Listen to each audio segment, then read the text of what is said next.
Yo, everyone, and welcome back to episode 6 of Spreading the News. I am one of your hosts, Chase Carucci, and I am joined by Brian. How's everybody doing? We are also here with Danny. What's up? Happy birthday to Mrs. Carucci. Want to throw that out there? Yeah. Time of recording this, it's April 24th, so it is my mom's birthday. So thank you, Danny, for the birthday wishes. I'll let her know, and I'm sure even if she's listening, she'll be very thankful. Happy birthday as well. Brian's faking it. Yeah, Brian's faking it now. Anyways, we got a good episode today, boys. We're on YouTube now. We are on YouTube now. So if you're watching this on YouTube, you can say hello to all of our faces.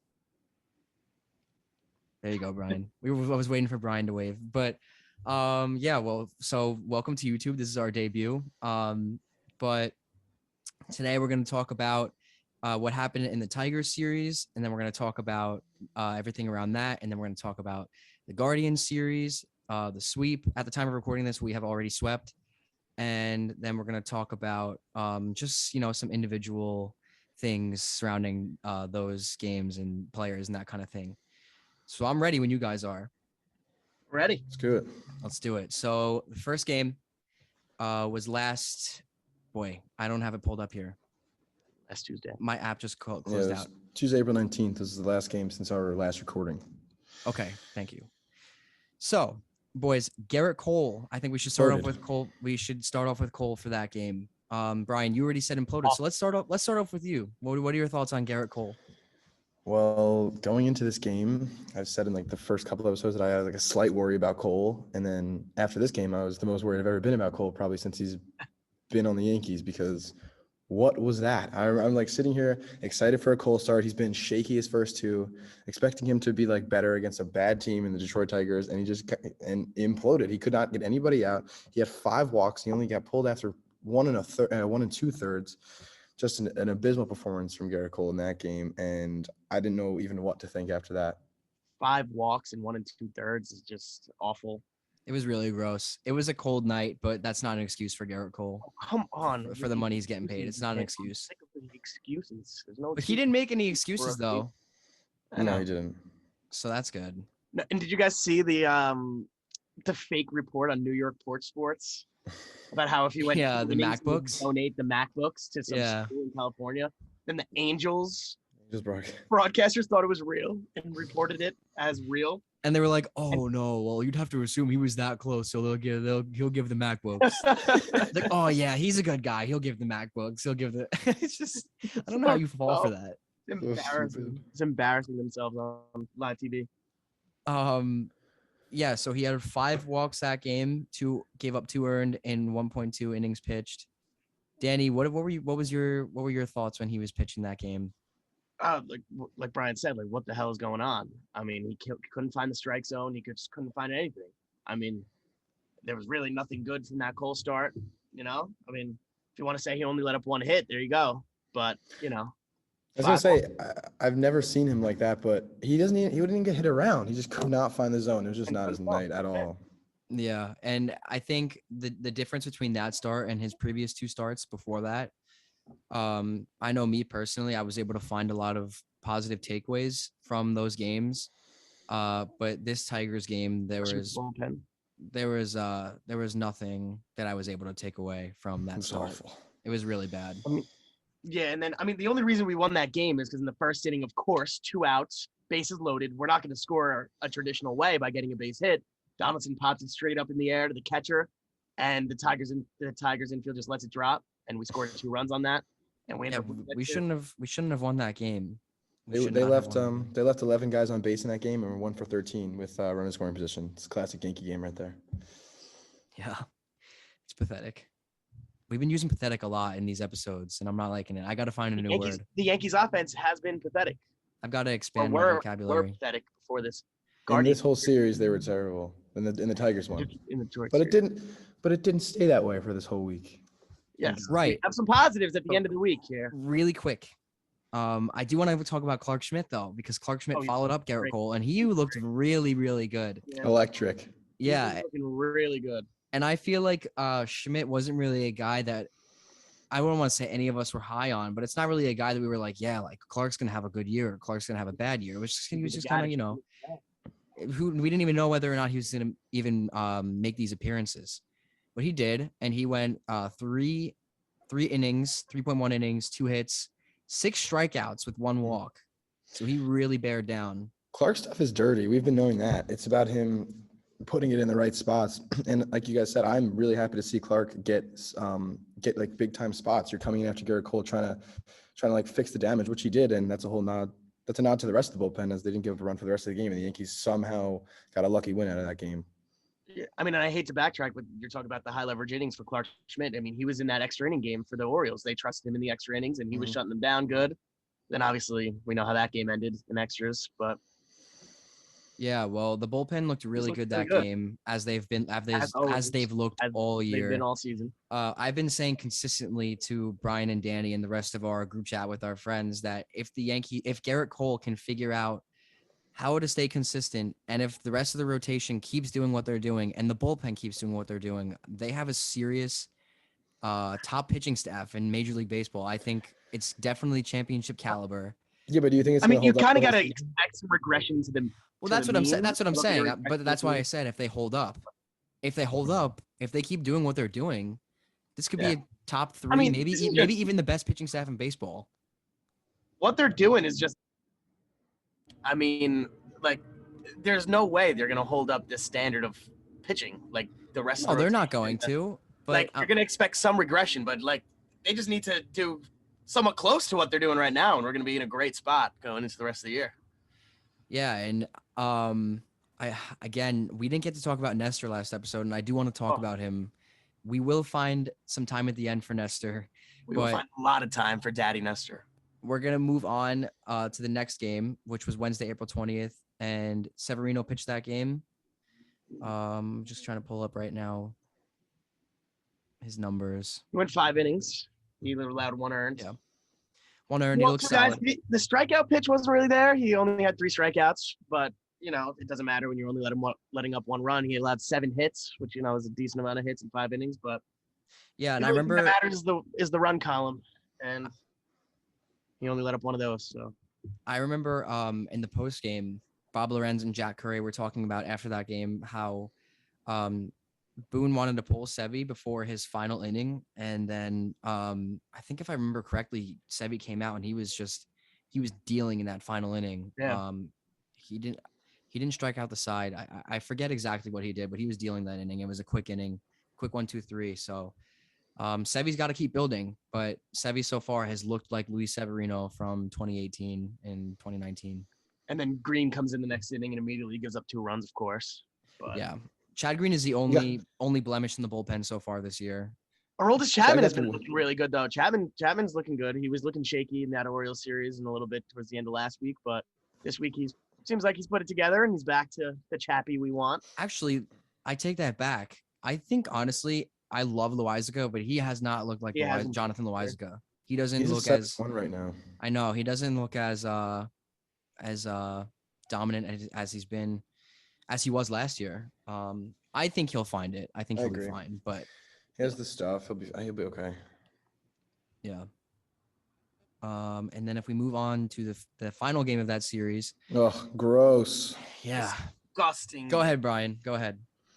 No, I mean, how do you get shut out by the Detroit Tigers? Like, it was so bad. And the one thing that stuck out to me about this game, now that I'm remembering back, looking at it a little bit, was how good Monty was in that game and how good he's been all year. And they just couldn't score for him. It was the same thing all week. Monty went six innings, 1 earned run, and that, although the Yankees ended up losing 3-0, even that 1 run would have been enough for the Tigers to win that game. They could not score.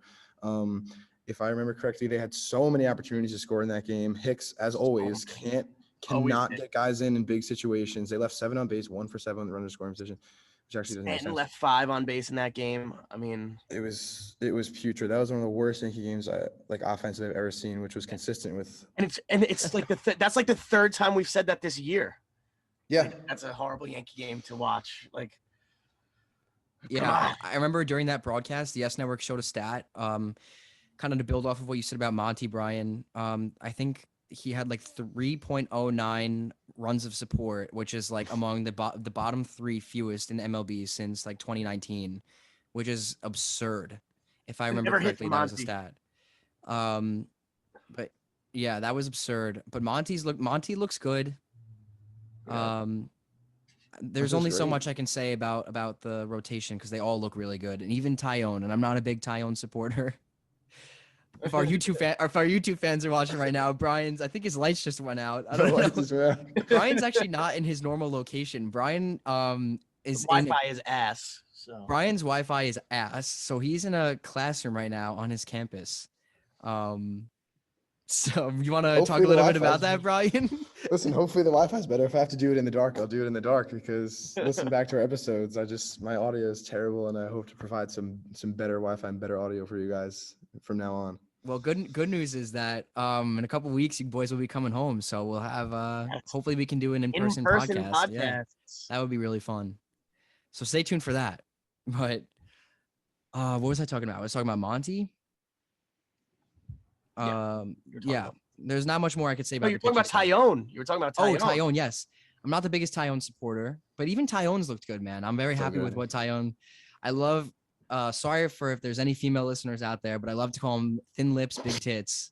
So thin lips, big tit Tyone. Look, he's not I love my favorite Tyone. player. So Brian good. loves He's Tyone. awesome. Danny loves Tyone. But hey, maybe he can prove me wrong this year. So we'll see. He's been so far. He has a dirty curveball, and you guys always like talk about his fastballs right down the middle, but sometimes these guys just can't hit him. I don't Fastball's know. right down the middle. I love Tyone. Later on in that game, Lucas motherfucking Litke came in, and he was pitching to, after Miguel Castro imploded, if I remember correctly, he was pitching to Miguel Cabrera. And was it a bases? No, it was to walk the bases loaded. Second, third. It was second and third, 2 outs, and they had Austin Meadows on deck. As you know, Lucas Licky is a lefty, and Austin Meadows is also a lefty. So the Tigers fans obviously booed. You see on Instagram in the comments, people were like, "Classless." Well, why were they booing, Danny? Okay. Clarify that. Aaron Boone, Miguel Cabrera, as he just hit his 3,000th hit yesterday, right? Or was that 2 days ago? But in that series, going into that game, he was at 2,999 hits, and he did one more to 3,000. And second and third, big spot. Like, everybody wants him to drive in 2 runs for his 3,000th hit. Boone puts the 4 fingers up, put him on first base, intentional walk. And obviously the fans were not too happy. They paid all that money to go see 3,000 hits. That's the only reason Tigers fans are at the game. But that got a lot of backlash on Twitter, on Instagram, but really it's the right call. I mean, Boone has to make that call. You got a lefty on deck. I mean, Miguel Cabrera, yeah, he's old, but he still hits lefties really, really well, and one of the best lefty hitters of all time, like lefty pitcher hitters of all time. And you have to get the lefty-lefty matchup with Meadows. And Lucas Licky did his job, and it just was a bloop single that somehow found grass, and we ended up giving up 2 runs. But you have to make that move. Any other move, it doesn't matter how many hits the guy. I don't care if Miguel Cabrera had 5 hits or 3,999 hits. You're walking him 10 out of 10 times in that situation. I saw a first take segment with Stephen A. Smith, and it was like one of those quick takes. I don't know if you guys watch First Take, but it was like one of the quick takes, like at the end of the show. And they were talking about that, about like, was it the right move for Aaron Boone to walk Miguel Cabrera, blah, blah, blah. And Stephen A. went off on Aaron Boone and pretty much saying, yeah, of course, right? Stupid, of course. Pretty much saying like this is what the fans pay for. Like the fans Who cares? You don't play, bro. You play to win a game. You're trying to win a baseball care about game. the opposing fans, what they You want don't to play see. for the opposing fans. I was livid. Did you see before the game, Aaron, like the Tigers asked, like, Aaron Boone, like, oh, can we have, like, oh, we're gonna have a whole ceremony for Miguel Cabrera mid-game? That's like mid-game whole ceremony, and Boone's like, yeah, sure, I'll tell Monty if he wants to come out of the game, then he can. Like, what? If that did happen, I hope Monty stayed on the mound and just kept throwing while they were doing all of it. I would have totally would have. It didn't, thank God. It's like a mid-game ceremony. Like, yeah, whatever. You have all the players come out and congratulate Miggy, whatever. But we're not having a whole mid-game ceremony. Like, we're still trying to play a baseball game here. Personally, I don't know how. I'd be like, no, like, yeah, exactly. That's not happening. I mean, we're trying to win a game. We don't want our players to get cold in the middle of the game to watch this bullshit ceremony. That was my next sentence. I was gonna say, I don't know how the Tigers came about it. If they were like, you don't have a choice, we're doing this. But if I'm Aaron Boone, I would have just been like, no, I'm not having. We're not doing a ceremony in the middle of a game. About the intentional walk thing, which I did want to touch on, Danny, could not have said it better myself, but this might be the only time all year where I think I will praise Aaron Boone. Yes. Because that was absolutely the right move. You don't want to give Mickey a chance there to do that. Of course, like we said, you have Meadows on deck. You want the lefty-lefty with him and Licky. And like we said, Licky executed a great pitch. Meadows bloops it. Hicks can't get to it as usual. But I want to read the AJ Hinch quote. He was another guy that the Yankees have negative history towards, and Aaron Boone and AJ Hinch should not like each other. But he even said, Boone's obligation is to his own team and their chances of winning. He had the matchup behind Miggy that he wanted, so you could see it coming. I know our fans have responded accordingly, but I totally get it. So if he's saying that, that should put this whole argument to bed. That was the right move. I don't want any more. Like, there's no Miguel argument. Cabrera, like even after the inning, after the Yankees finally got the third out, the fans were still booing. They started booing again, and Miggy was trying to calm him down. Like, yo, we just scored 2 runs. Like, calm down. It's Miggy knows the right baseball move.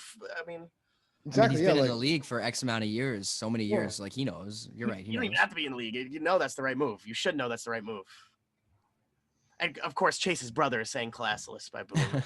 An idiot. To finish, Aaron Boone for that. To finish off on the Stephen A. point that I was making, he was really upset over it, and he was saying this is what the fans pay for, blah blah blah blah blah. And he was like, and then he made a take that was so ridiculous to me, saying that baseball should get rid of the intentional walk. No, that's completely.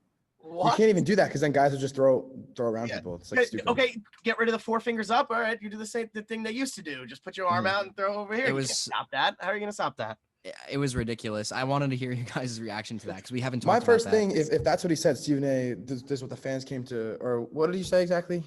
He said, like, this is what the fans come to see. Like, this is box office. Like, Miguel Cabrera, 3,000 hits. Like, fans come to see, like, players challenge players. They said, like, that they paid to see that. Like, well, the Yankees pay Aaron Boone to win games and make the right moves, not do some bullshit. Like, go ahead, Miggy, get your 3,000th hit all over us. Like, yeah, right. And then he used an example because Stephen A. is a Yankee fan, and he used an example from when he went to a game against the Giants when they had Barry Bonds, and the Yankees intentionally walked Barry Bonds.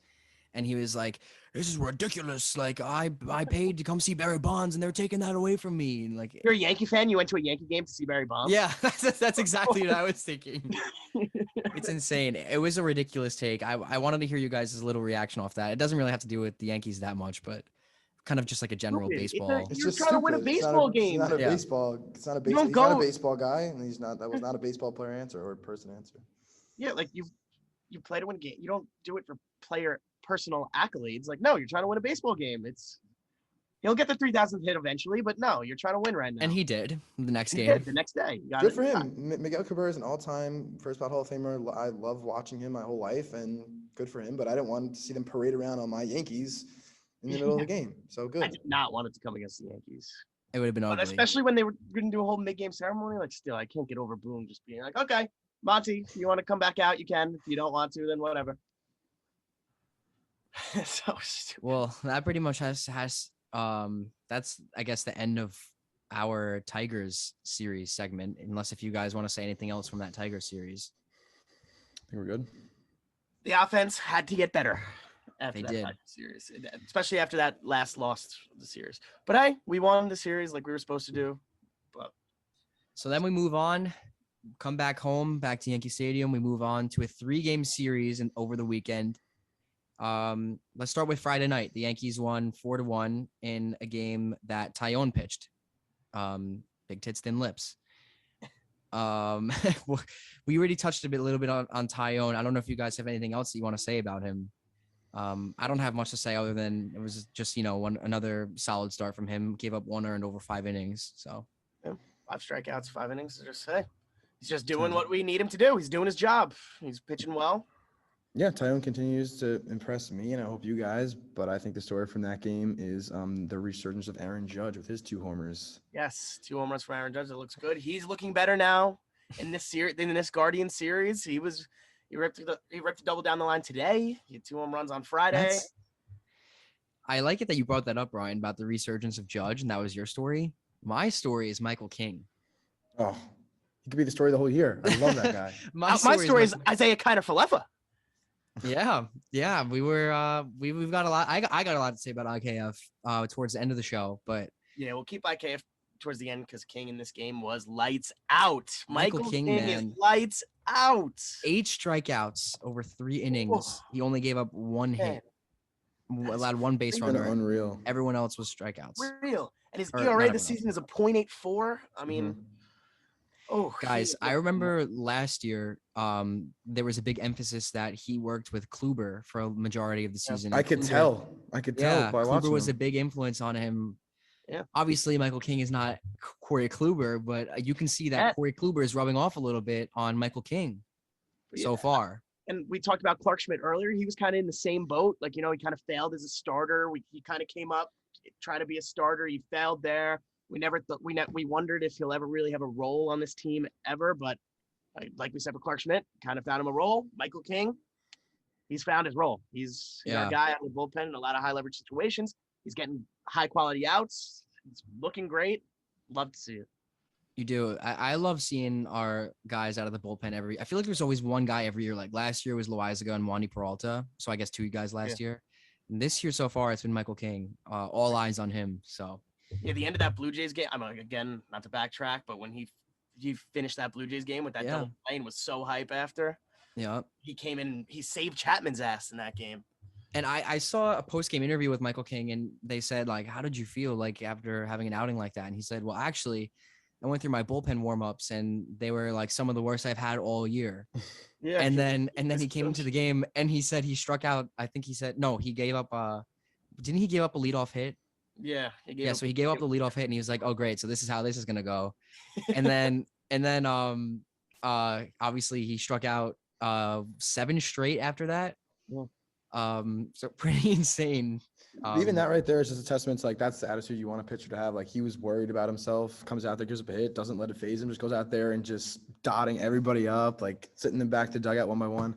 I love to see this from King. This is huge for the Yankees. They get a guy like this. And not only that, but it's been a Guardians lineup that has been on fire. They've actually been hot, although they have nobody. What has pissed me off all series though is Steven Kwan. Every time he gets up, and every time we were to get him out, someone in the Yankees broadcast booth, it was mostly Carlos Beltran, was like, "Oh, they got him out. How'd they do it? How'd they get him out?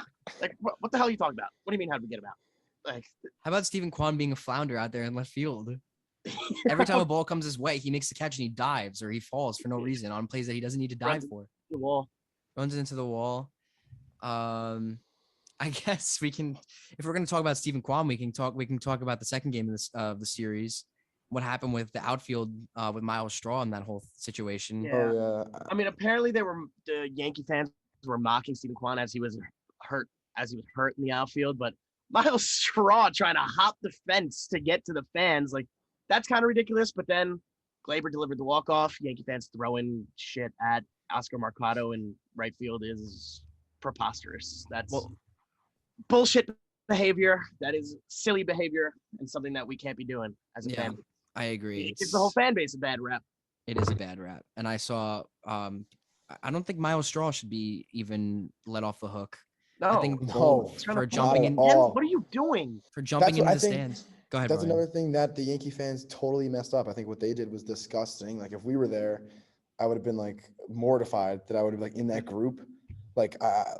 Seeing Miles Straw in your face like this? No. I mean, like, just watching the other fans like throw on the field. I'd be like, oh my god, like I want to get out of here. Like, I don't want to be grouped in with that, because that is what gives the Yankee fans such a bad rap. And it ruined a great win. Like, that was a great win. I totally agree, and it completely overshadows the Miles Straw thing. Like, they lost. Like, it's enough pain. You could bark at him on his way back to the dugout. You don't need to throw shit at them. Someone's gonna get hurt. God forbid that happened to.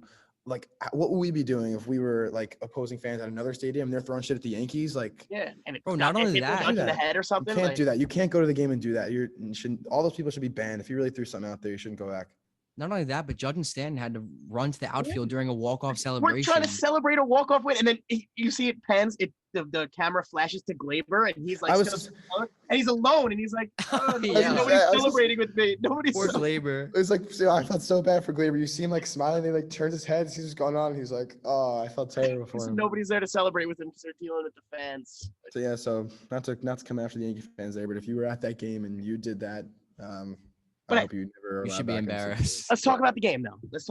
Yeah, bro. We need to use this as an opportunity to talk about Nestor, because we haven't talked about Nestor.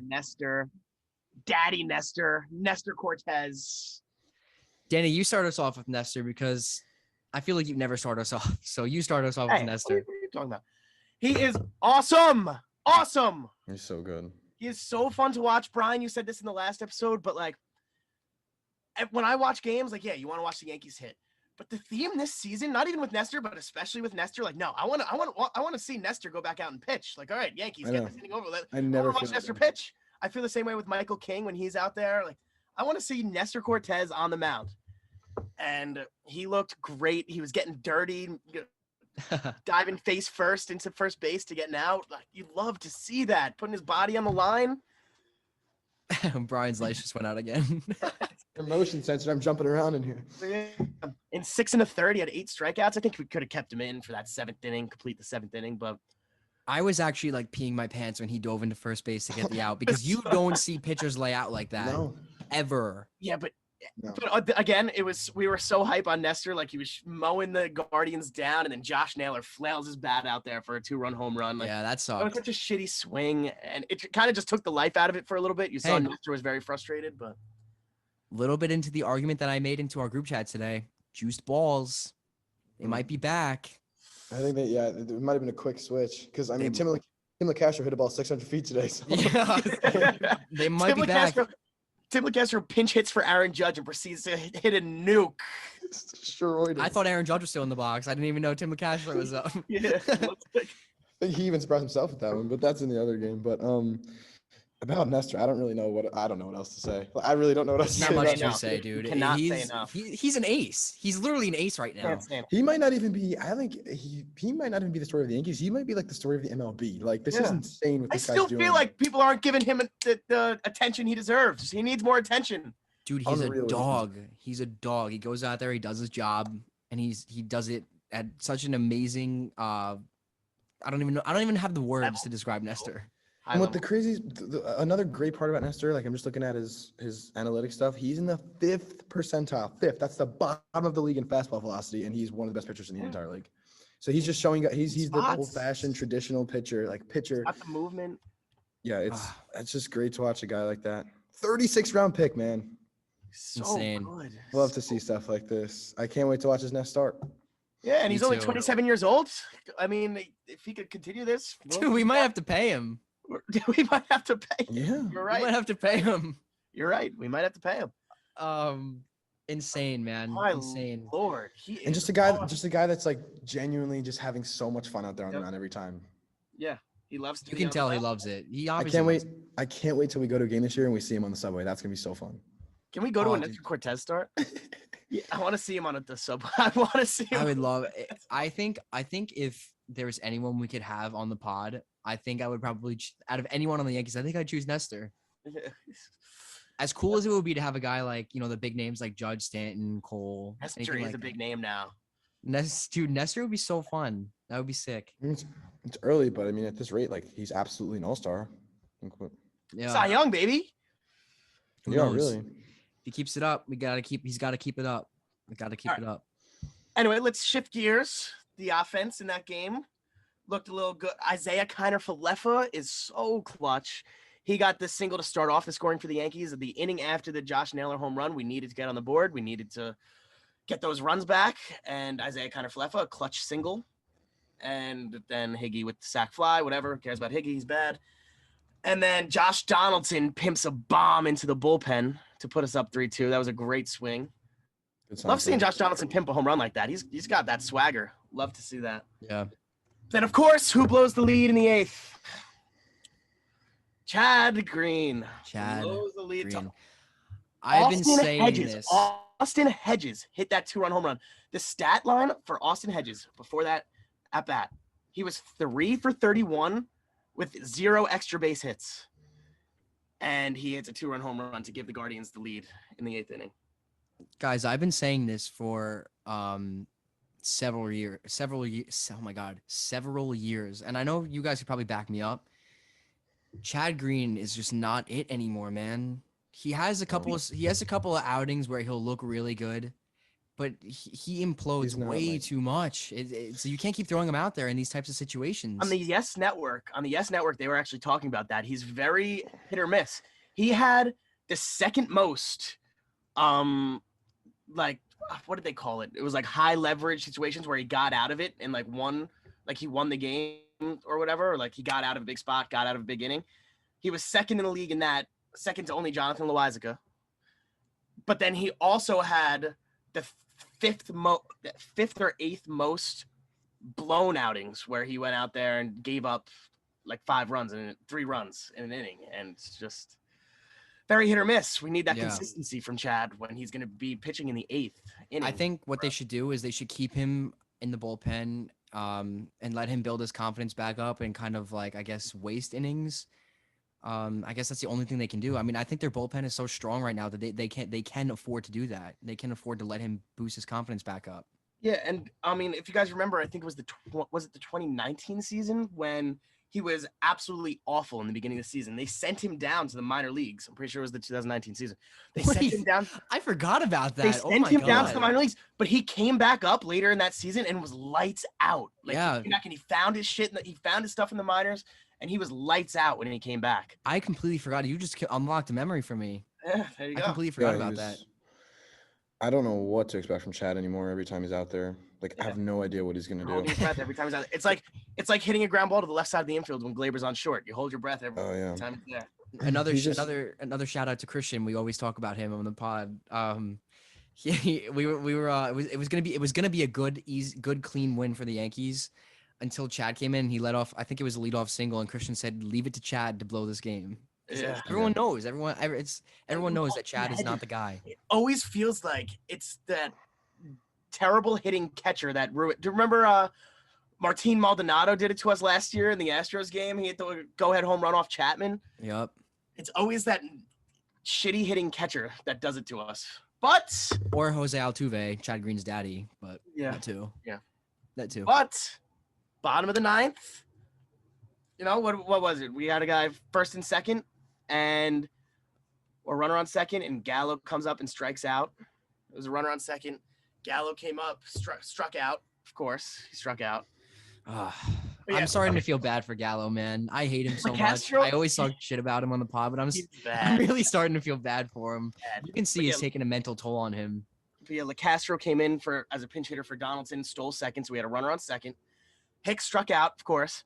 Gallo, we're like, come on, Gallo, do this before there's 2 outs, please. He strikes out, of course. But then leave it to the Yankees' best hitter of the last week.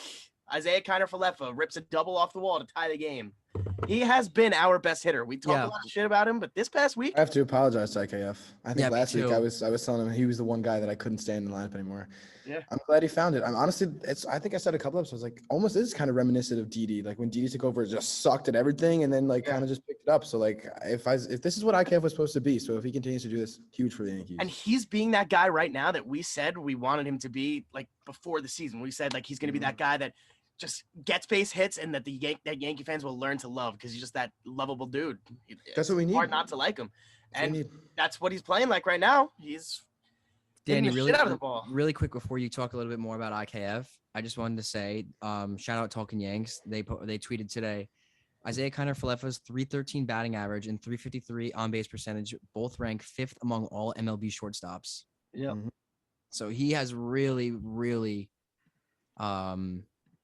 picked it up. So shout out to IKF. And I have his we all owe him an apology. Yes, his last 7 games, he's hitting .391. So he's our best hitter right now, easily. He's our best hitter. He really is our best hitter. But go ahead, Danny. Keep giving the rundown of what happened yesterday. So then, Isaiah Kiner-Falefa is on second, and Gleyber Torres comes to pinch hit. Dare I say it? Is Gleyber Torres back, Brian? No. I need to see a lot more. I don't know what you. He looked good today. He looked good today. He has a great swing and drives the ball into the right center field gap for the walk-off win. And it was a great win. It was hype until the fans started throwing shit on the field. Gleyber is tied in Major League Baseball for the most walk-offs since 2018. Yes. If I could say one good thing about Gleyber, that's what it would be. He seems to step up in good moments, but he needs to consistently do that instead of once in a long, long while. Do you guys want to he had a good game today too. He had a good game today. Listen, I hope Gleyber has an unbelievable year, but I need to see more from him. These 2 games have not sold yet. But great win, and I Yeah. owe it to him. That was a great win. And one more thing, I want to just mention, we were talking about IKF. Shout out actually to Christian's gonna love this. Shout out to Brian Cashman because Carlos Correa is hitting 192. So All right, well, let's not jump ship on Carlos Correa yet. no, I'm kidding. Just an interesting. I still wish we had interesting him. thing. Yeah, he's off to a terrible start. A lot of the free agents are, but the big ones. But So that brings us to today's game. So as I said earlier, we are recording this after the sweep. So the Yankees won today 10-2. Danny, I loved what you did with the last one. You want to give us another rundown of what happened? It was a little long one. I mean, It is a long one. You don't have to go. The Yankees scored a lot of runs today, so you don't need to go. 10-2 route. Rizzo hit his major league leading, tied for the major league lead, 5th home run in the first inning. Put us on the board. You love getting those first inning runs. I love when the Yankees score in the first inning. Especially to give You're gonna Cole. love when the Yankees score in the first inning, but it feels like when they don't score in the first inning, it's one of those bad offensive games where they just don't score at all. Especially since they were giving Cole some early insurance. Like I bet that really helped him out a lot. Yes. You know what? We'll start with that. Let's start with that because we started with Cole in his last start. Let's start with Cole again in this start. He was great today. I texted you guys before the game, like Christian again. He was talking about hate to keep bringing up his name, but he was talking. He's gonna be a guest one day, so get ready. He was talking about what to expect from Cole today. He's like, what should I bet on the Guardians scoring at least 2 runs in the first inning? But I said we're gonna see Gerrit Cole ace today. We're gonna see ace Gerrit Cole. I don't know why. I had that feeling coming into the game. Just had that gut feeling that Cole was gonna go out there and be a beast, and he was. Again, against the Guardians lineup, that's been really good. Yep. Went 6 2/3, 9 strikeouts, 0 earned runs. I think we should have kept him out there. I don't know. Could have easily went 7. Yeah. Should have completed the 7th, but. What was the score when they took him out? 8-0. 8-0. He couldn't let him go one more. I can't. 8-0. Oh my god. That's Booney. Yeah, we just really felt that Coley gave us a really good outing today, and we wanted to make sure his confidence was boosted. God. Sure. Even if he gave up a home run in Sure, that 7th inning, his confidence wouldn't have went down because he just had a great start. We're winning 8-0. You could have, I don't know. He gives up one. It was his 4th hit let up of the day, and he has to get taken out. You guys know I had really, really high hopes for Cole this year. I thought I predicted him as the Cy Young. Obviously he can still win it, but today was a big step for him, so I'm really happy with that. Was really happy to see that because of course you need your ace. Nestor's been our ace, but you need Cole, so that's what you're paying the big money for. You're paying the big bucks. Yeah, so that was huge. His stuff looked really good today. He had, I think it was 9 strikeouts. 9 strikeouts. I said that. Maybe his fastball looked good, and his cutter. He was using his cutter a lot today. I feel like he doesn't normally use his cutter that much. Yeah. So today his cutter looked good, and his off speeds, everything was clicking for him today. So he looked really good. It's really good. He did. Wait. Oh, also, can I say one more thing about Nestor Cortez? Go ahead. You remember when he was on the Yankees in 2019 and was absolutely garbage? Shipped him off to the Mariners. Remember, we hated him, and then he went off to the Mariners, and I remember when we signed him back in 2021 or got him back before the 2021 season. We're like, why the fuck are we bringing this guy back? He was so bad. We're really giving up automatic home run every time he's on the mound, and he really shut us up. Good. Yeah. He's got to keep it up. Anyway, back to today. Back to today. Great day for the offense. And I always say I love like small ball baseball. Like, okay, yeah, home runs are cool. It's cool going up there. Maybe we see a couple 600-foot boms there, but from no. Tim the Castro. I think nothing gets me more excited from if you get like a single, another single, a double. Like when you're stringing hits together, I think that's so much more fun. It's so much more fun to watch than just it was a good game that even Joey Gallo got a part of the party. Yes. Joey Gallo doubled to right field, moved runners over, scored a run, first RBI of the year. I was gonna say a big congratulations in order for Joey Gallo, first RBI of the season. Yes. Everybody give a hand for Joey Gallo. Clap it up. Attaboy, Joe. Nice job, Joe. Well, today I have no complaints. Probably the first game I could say that. This is the Yankees we always want to see. 13 hits, 10 runs, dominant start from Gerrit Cole. This is everything you love to see. Again, no complaints. This was the Yankees I envisioned this year. A lot of runs, good pitching. Not that we and thought they were going to score 10 runs every game, but of course not. But some offense would be nice. We after watching them not score for a week straight, this was really nice to watch. My big story from this game is DJ LeMahieu is so back, and I'm so excited for DJ's year. So here Come for on. it. I was gonna 3 bring for that up 4, next. So 3 I'm glad you brought that up. RBIs. Oh, I think it's clear now. Everybody complained about him last year, and I was always a supporter of him. He was hurt last year. This is the real DJ. He is back, and he's gonna have a great year. I think all three of us, I know me and Brian, Chase, I don't really remember your stance on it, but when DJ was bad last year, like everybody has a bad season. You got to get. It wasn't even that bad last year. It wasn't. Guys, it really wasn't. He's got 2 home runs this year. Mm-hmm. Like, that's not DJ like. Why not? Because DJ's not a home run hitter. I think like 20. He had 26 in 2019, but we know juice balls. But the juice balls are back, so who knows? Maybe Maybe he'll 10 in 2020. That was a lot for a 60-game shortened season. Yeah, sorry, I'm laughing at Brian's lights again. He's in here. He's in here jumping around on camera. But yeah, bro, DJ 333 average, 2 home runs, 7 ribbies, and a 924 OPS. He looks really good. DJ is back. It's clear, like Brian said, that he was hurt last year, and that obviously affected him. So definitely a presence we need in the lineup. And he honestly might be solidifying himself as the everyday leadoff man again. So who knows? It has to be. Yeah, has to be. I don't want to see Aaron Hicks up there. But I think Tim LaCastro made a case. I think we need to be starting him over Aaron Judge every single day. No, I'm kidding. That was actually hilarious. He crushed that. And then you see him, he looked like a little kid rounding the bases, huge smile. He's like high-fiving everybody in the dugout like this. I love to see that. Really, I mean, if we like a quick little Castro thing, obviously that will probably never happen again. But he's so valuable off the bench to come and run. I love it. Just like in the walk-off game the day before, Donaldson got on. Castro comes to pinch run, steals second. So now we have a guy in scoring position right there. Nobody out. Mm-hmm. And one of the fastest guys in the league. What more can you ask for as a pinch runner? Based on sprint speed, he's the fastest player in baseball. I know he tore his ACL, so that might affect it a little bit. But before tearing his ACL, sprint speed-wise, he was the fastest player in the MLB. Yeah, LaCastro is a fun little Yankee that I definitely enjoy, and he's the rare upstate New York baseball MLB player. Born in Syracuse, went to Ithaca, so got a local guy. Ian Anderson, baby, too. Mm-hmm. Got to show love to Ian. Schenectady boy, right outside from Albany, and that's where I go to school. So,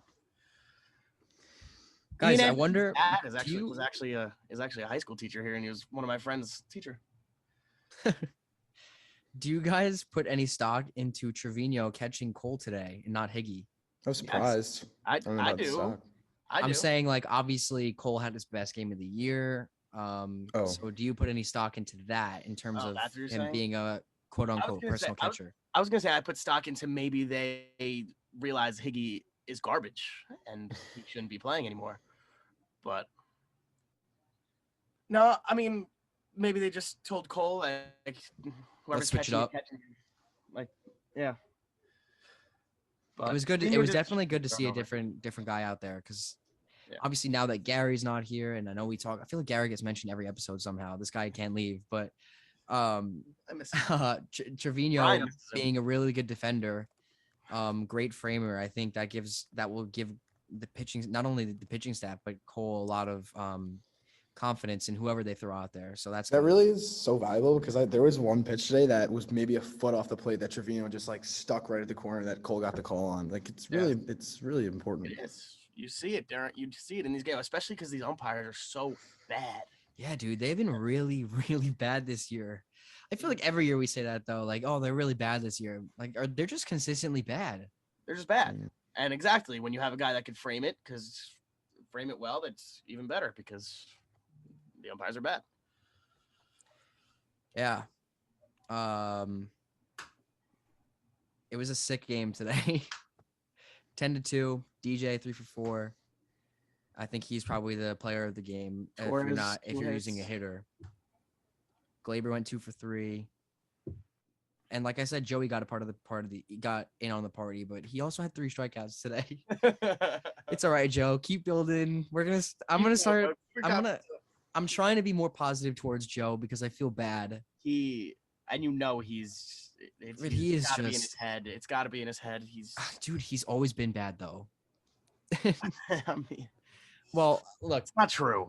For the Yankees, he's been bad. I Whoa, certainly wonder for Joe Gallo if he is a ticking time bomb in terms of like whether or not if he figures it out soon. If he doesn't figure it out soon, that they'll ship him off to like Kansas City. What trade value would he have Yeah, though? he won't.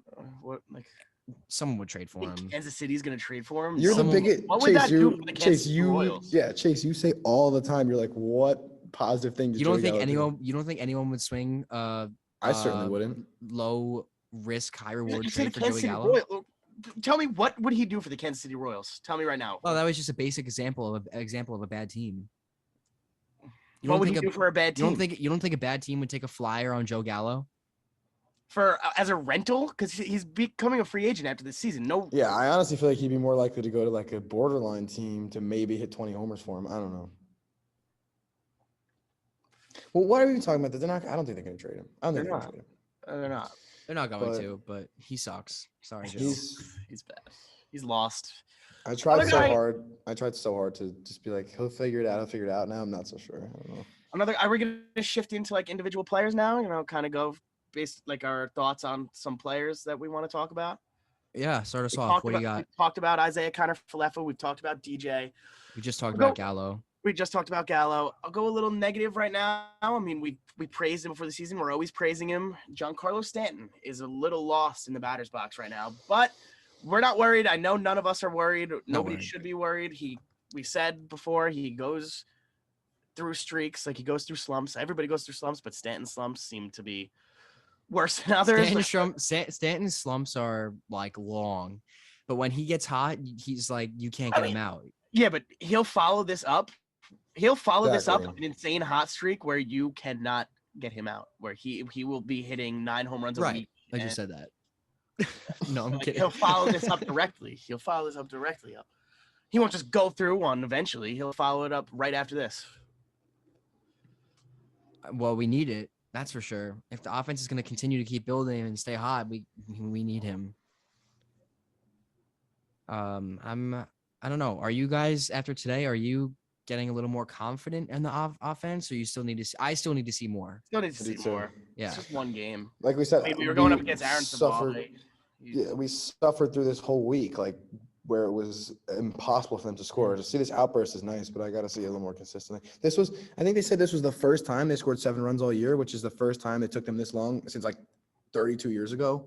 Yeah, and it was the first time they've scored 6 that wasn't in an extra inning game, too. Yeah. That's crazy. Insane. But definitely nice to see today. And since it happened today, we're recording today. Positives all around, I think. Also, something I thought was funny, the video of Gerrit Cole singing the national anthem at the top of his lungs today. I know. Judge No, that started was laughing God so Bless hard. America. Or God Bless America, whatever. Judge was Yeah. laughing so hard. Yeah. Cole was so happy, man. Good to He see. deserved it. Good start. There you go. Sing your lungs out, Garrett. Yeah. I mean, I don't think I don't need to talk about anyone else. I think we've pretty much covered everyone. Yeah, I agree. Love the bullpen. So if you guys want, we can end it off by doing a little preview of the next series against the Orioles. Okay, yeah, just one last thing. Through these 6 games, we said throughout the next 12 games, we said 8 or 9. I said 9. I said 9, I believe. Said 8 at least. Said 8. I said 9. So you have 8 to win at 8. least. I said 9. But Yeah. they just won 5 out of that 6, so that's good. Great. That's a great start to it. It's a great first half of this 12-game stretch. Now we got the Orioles and the Kansas City Royals coming up. I cannot stress enough about how bad you need to beat up on the bad teams. You need to beat up on the bad teams. Especially the Baltimore Orioles. You have to. The Baltimore Orioles have 2 of their 6 wins against the Yankees this year, and that was 2. Wait, 2, right? 2. Yeah, 2. Yeah. For whatever reason, I thought that was a 4-game set, but it was only a 3. 2 of their 6 wins against us. We need to beat up on them. As Ryan Catania always says, new shout out, Ryan Catania, beat up on the bad kids. You need to beat up on the bad kids. To start off the series, well, we actually have the day off tomorrow, and then Tuesday they come into New York. We got Sevy on the bump, so Sevy gets an extra day of rest. Love it. Hopefully, that should be a good setup for him. Yeah. And then after that, Wednesday, obviously it'll follow suit. So Montgomery, and then Big Tits Thin Lips, Jameson Tyone. Yeah, against Bruce Zimmerman, who made the Yankees look like Little League last time. Mm-hmm. And Gotta then beat up. hopefully that means Nestor on Friday on a game that's only on Apple TV. I don't know why they're doing it. They're doing too much. We didn't even talk about the Amazon Prime game. I forgot to mention my Amazon Prime thing. Guys, why are we doing it? We're doing too much. I don't even think I have an Apple TV account. I don't even think I'll be able to watch that. Free trial. Use the 3-month trial, but later in the season when it is and your 3-month trial's up, like. Sorry, STN fans. I don't think I'll be able to cover that game next week.